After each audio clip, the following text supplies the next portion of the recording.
Will they or won't they? Playoffs or no playoffs for the Winnipeg Jets in 2022-2023? It's a question that I think a lot of you probably feel you know the answer for, but you know what? I've got 3 reasons the Jets might make the playoffs and 3 reasons they probably won't. All coming right up on tonight's episode of Locked On Winnipeg Jets. You're Locked On the Hockey Jets, your daily podcast on the Winnipeg Jets. Part of the Locked On Podcast Network, your team every day.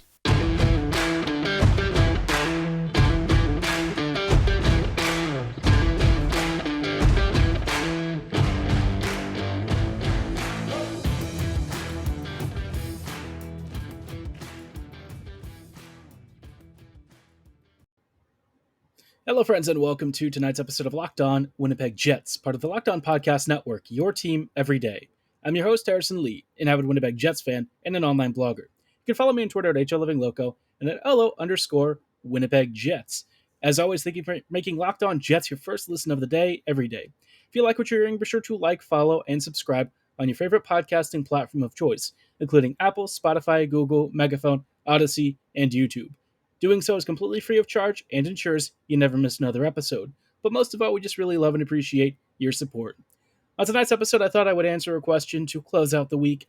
One that's not exactly a difficult question to answer for most people, but I would imagine, well, maybe there are some of you who are still clinging to hope. And that question is, are the Jets going to make the playoffs in this upcoming season? And honestly, I've already kind of figured out where I stand on the matter. I personally think the best the Jets could really hope for is a wild card spot, and so I kind of lean towards no. I think that, based on where the roster is and the lack of any particular updates surrounding upgrades to the team, that's kind of where I'm sitting. But all the same, I have 3 reasons why I think the Jets might make the playoffs and 3 reasons that I think they won't. And obviously, there's going to be a lot of middle ground here, and I'm sure there are going to be some debates in the comments below. So as we go throughout this, be sure to take mental note of any points you would maybe raise against or for, and leave some feedback, because I'm curious to know how you all feel about this team and where the roster is. I've always gotten very mixed receptions, I would say.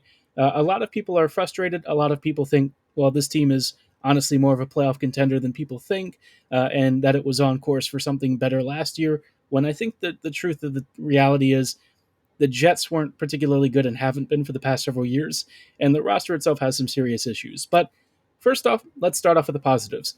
Why will the Jets make the playoffs? The first point that I kind of want to make, and I think it's actually a pretty important one, is that the coaching staff is going to be pretty different. The past couple of years, of course, we've had Paul Maurice plus all of the assistant coaching staff. Now, not everyone on the assistant staff I felt was necessarily the wrong choice for the job, but there were some, folks who I kind of had questions about, especially in their D deployments, occasionally the penalty kill arrangements, and some of the tactical approaches in conjunction with Maurice's own tendencies. And it kind of created a bit of a sloppy mess. When you look at the defensive zone structure, which was something of like a man-zone hybrid, oftentimes the Jets really didn't know what they were doing. And you would see guys just kind of drift around into position, but maybe not know how to change off assignments and sort of deal with overlapping skaters, which often meant that, the Jets would have coverages in the wrong area. Guys would be marking one thing when they were supposed to be marking something else, but there was a lack of communication about who was supposed to change off and where.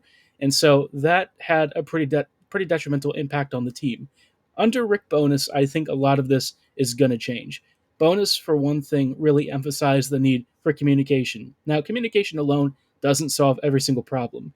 Obviously, the Jets have some, let's be real, much deeper lying issues that just talking out isn't going to fix. But, and I stress this, I think the mindset and the philosophy of how he wants to approach this is generally pretty positive.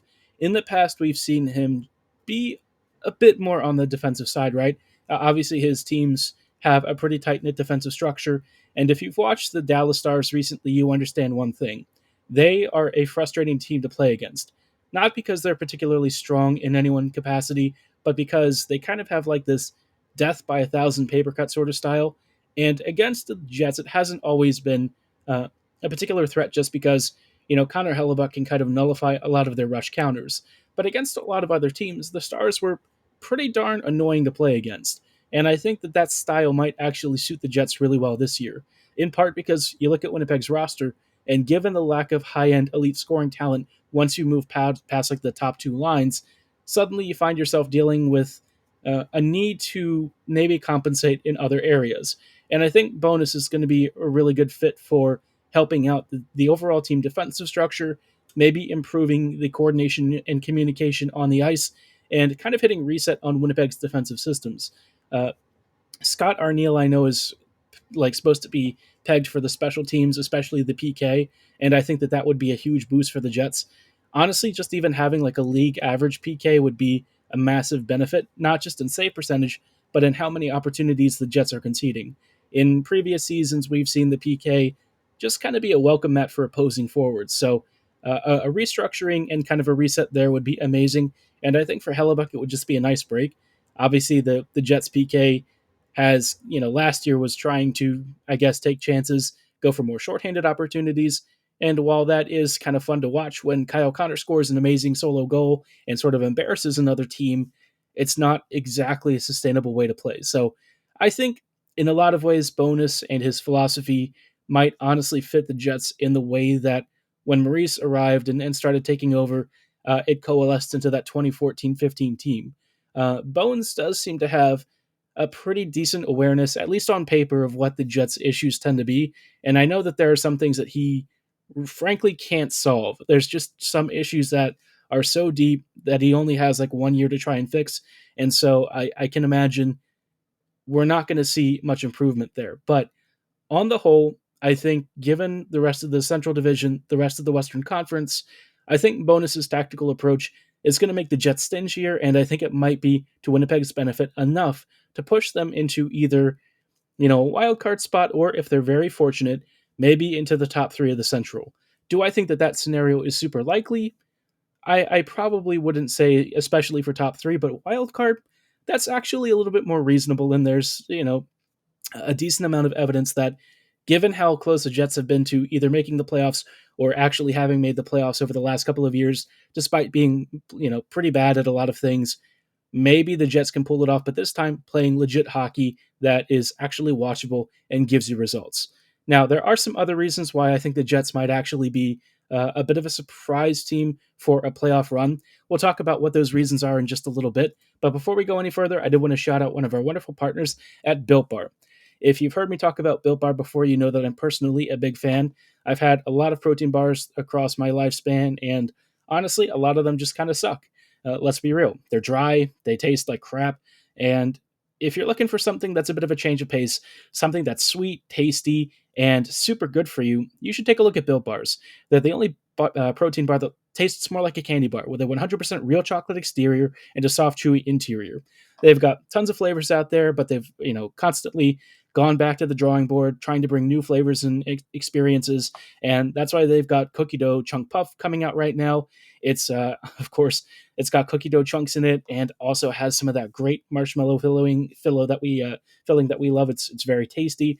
If you've ever had one of these puff flavors before, you know that gooiness and the interior is just to die for. It's got that perfect flavor combo, and best of all, it's clocking in at only 160 calories and comes fortified with 15 grams of protein. Where else are you going to get something that tasty at such a low calorie count and packed with so much healthy protein that you can use when you're working out, starting your day off, and just looking for that really big boost to your body systems and your muscles? So honestly, I mean, you really can't go wrong with Built Bar. If you can't choose just one flavor, be sure to check out the variety box, which gives you up to 12 different flavors. And when you're placing your order, be sure to go to built.com and use promo code LOCKED15 at checkout to get 15% off your order. Again, at checkout, that is promo code LOCKED15 for 15% off at built.com. Hello, friends, and welcome back to this episode of Locked On Winnipeg Jets. Thank you for choosing to make Locked On Jets your first listen of the day every day. We are talking about some reasons the Jets might make the playoffs and some reasons they might not. And, the first thing that I pointed out in favor of the Jets making the playoffs is the coaching change. That's obvious. The assistant coaching staff as well, getting overhauled probably will have a net positive impact, especially with the choices that the Jets made. I actually kind of like the coaching staff. I got to be honest. It's on paper, it sounds pretty nice. There are two other reasons that I think the Jets have a real potential to make the postseason, though. The second one, I think, for me, is if the Jets really embrace this idea of a youth movement, I think this could be where the Jets start to see real returns and gains on the prospects that they've drafted over the past couple of years.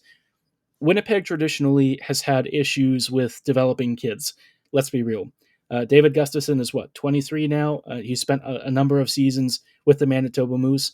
And look, some of his call ups and stuff were a little bit impacted by injury, so I can't really hold that against the team. But we've also seen stuff where like Ville Heinola, Dylan Sandberg, and other defenders and other skaters have maybe been left to marinate at lower levels for a little bit longer than they should.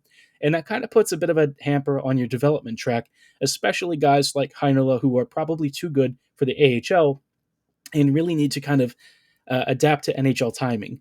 And in this respect, I think the Jets actually have a unique opportunity to give the kids a run out, and they've got a great coach who seemingly has a good handle on how to develop youth.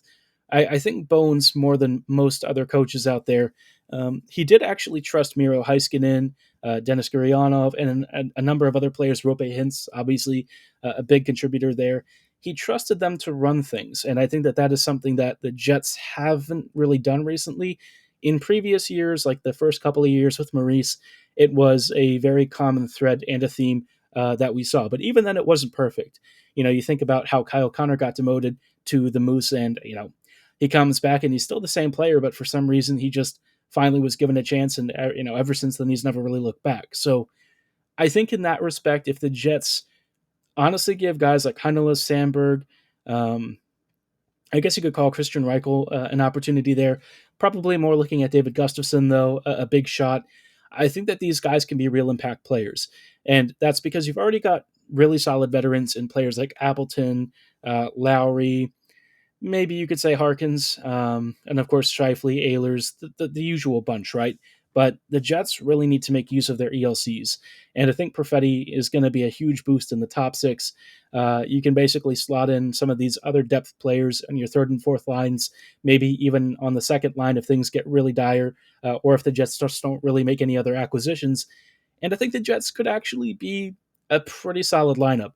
The defense probably is one of the bigger questions outside of the bottom two lines, but as long as it's mobile, as long as it's active and creating offensive opportunities at a rate higher than what it's conceding in its own end, I'm not going to complain. I'm okay with them being risky, being aggressive, taking chances, and creating offensive opportunities if, it does still come at the cost of defense. I don't care about that so much because it kind of comes back to the third reason as to why I think the Jets have a decent shot at making maybe even like a wild card spot. For all of the Jets' flaws, one of the things that they can always seemingly rely on is Connor Hellebuyck. He is the real linchpin of this entire team. And I think as the starting goalie for the past several years, a Vezina winner, a Vezina finalist on multiple occasions, the Jets are incredibly blessed to have somebody who is this good and is this consistent in his performances. While he wasn't technically as good as he was in his Vezina campaign last season, I mean, he was still one of the top 5 to 10 goalies in the entire league, especially when you look at, both his workload, the amount of shots and chances that he was facing, and how poor Winnipeg's defensive structure was. Hellebuyck played more than anyone and faced more than anyone, and it wasn't just because he played more than anyone. The Jets' defense was, again, a welcome mat for opposing skaters. So I think for me, Hellebuyck has the ability to carry this team in ways that not many other keepers can. I think Ottinger, sometimes Vasilevsky, and maybe a handful of other goalies out there have that ability at times, but it's extraordinarily rare. Probably only on one hand, Shesterkin and maybe another guy who could do it. But even then, Hellebuyck is still playing more than almost all of these other goalies. And I think it's a true testament to his ability, and also Winnipeg maybe not being smart with backups. But I think for me, Hellebuyck has the chance to really run with this team. And if he actually gets real defensive support this year and a team that can maybe be a little bit more competent at both ends of the ice, I think that there's a real chance that his form will start to improve and his numbers will actually start to look more and more like what you would expect. Also, it'd be nice if he maybe got more of a break. I know that Big Save Dave might look a little rough around the edges, but quite honestly, given how stingy bonus teams have been over the past couple of years, maybe the Jets can do him a solid and help him stop conceding opportunities and put him in a better chance or a better pathway to success. So, yeah, the goaltending for the Jets, I'm interested to see how it pans out. Got a lot of faith in Hellebuyck, and I think he's my big, number 3 reason why I think the Jets can still make the playoffs. But, of course, the lingering question remains, why won't they? And I think that there are some really good reasons and some very obvious ones as to what is going to hold the Jets back in this upcoming season. We'll take a look at what those reasons are in just a little bit. Hello, friends. Welcome back to these closing thoughts on tonight's episode of Locked On Winnipeg Jets. This is the less fun part of the podcast where I'm going to give 3 really quick reasons as to why I think the Jets are not going to make the playoffs. And I'm going to keep it shorter here because I've already talked about a lot of them before on other episodes. But I'm sure if you think long and hard about this, there's an obvious, laundry list of reasons the Jets have struggled recently, and you could probably pick any combo of your favorites. It would still be applicable and probably even make my list, but we'll start off with a big one. This roster is just not good enough, and I think it's only okay insofar as you have an ability to make a relatively balanced lineup, but it's not going to be particularly great at anything. It might be good enough to create some good goal scoring opportunities and have some solid production from your top 6, maybe even great production. But the further you go down the lineup, the more you start to realize this team just lacks considerable punch. And you compare it against the top contenders out there, even some of the more middle of the pack teams, and the Jets just don't match up as favorably as a lot of these other squads. And some of it is because Winnipeg is hard a hard place to recruit players. But also, I think the culture here and the lack of winning and the rumors about all of the chaos on the back end, some of the guys who have left complaining about the locker room situation and the leadership, all of that is a bit of a dour damper on any sort of hopes of actually recruiting players. I think if, Winnipeg aside, if the team was actually just good, you would actually start to see more players voluntarily sign with the Jets and want to come here. Winning cultures and success, that can count and go a long way in helping to maybe motivate some players to come up north to a city that traditionally doesn't have the strongest rep when it comes to free agents. But even as is, if they stuck with just going with trades, they haven't really made any swaps here that are worth noting. I mean, Winnipeg just really hasn't traded for many top 6 players or big defenders, and I think that is going to be a tough one for Bowness to handle. As much as I think his tactics and philosophical approach might fit the Jets, it's also going to handicap him in that he doesn't have a ton of talent to work with. That kind of brings me to my second point, in that if the Jets start relying on youth and things go sour, there's not really a lot of veteran ability to fill in those gaps and take over. I think the kids are going to do fine and probably outplay most of the players that they're going to be replacing. But if things go horribly awry, you don't have a lot of room to figure out who to replace them with because, again, the roster depth is pretty thin. And I think the Jets haven't done a great job of rounding out all of the positions and giving Winnipeg a diversity of options. This is why I've complained over the years about the Jets not taking advantage of times to figure out what they have. I've always said that if you're in a losing season or a lost season, then let your younger players filter in and see what you have. Give them NHL experience and evaluate whether or not they're going to fit into your longer-term plans. Them not really getting reps until this season now that you kind of need to make the playoffs, it's just not really good asset management, and it's very poor developmental tracking for a team that has always, paraded the idea of being a draft and develop squad. And so now the Jets really have no choice except to sink or swim.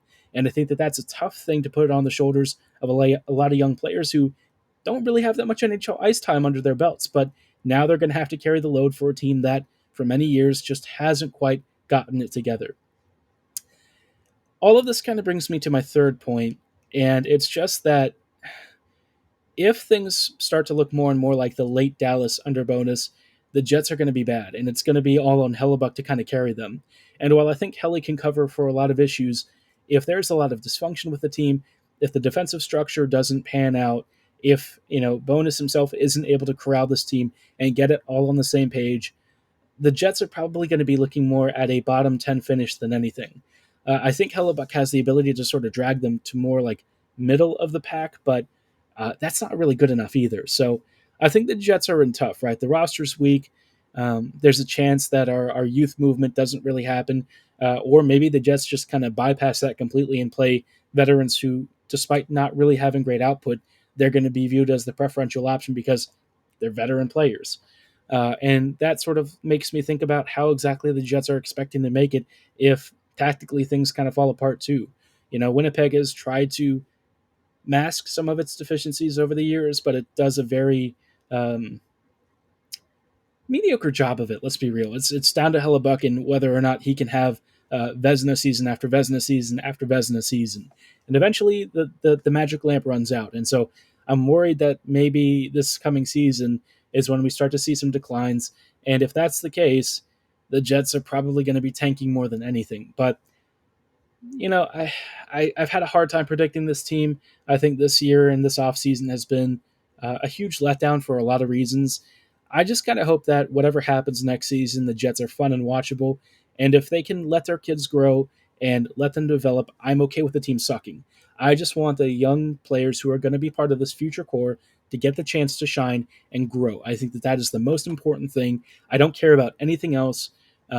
Winning would be wonderful if they make the playoffs, but it's not really my primary concern because, in 2 years, this team is going to look totally different. So for now, just draft, develop, and actually give your kids ice time. And if you don't make the postseason, it is what it is, right? But I'd be curious to know how you feel about all of this. Do you think the Jets are likely to make the playoffs, or do you feel kind of where I'm at, which is the Jets just ain't good enough? Let me know in the comments below or on my social medias, of course, at HLivingLoco and at LO_Winnipeg Jets on Twitter. For tonight, that is going to be all the time that we have, though. Thank you so much for making Locked On Jets your first listen of the day every day. Be sure to make your second listen Locked On NHL. Our experts give you a daily 30-minute podcast on all things NHL all year long. You can find it on our favorite platforms, including Odyssey, Apple, Google, Spotify, YouTube, all the favorite podcasting platforms that we're on. Again, it's free to subscribe, so like, follow, and subscribe right now. And as always, thank you so much for listening. Have a great night, and go Jets go.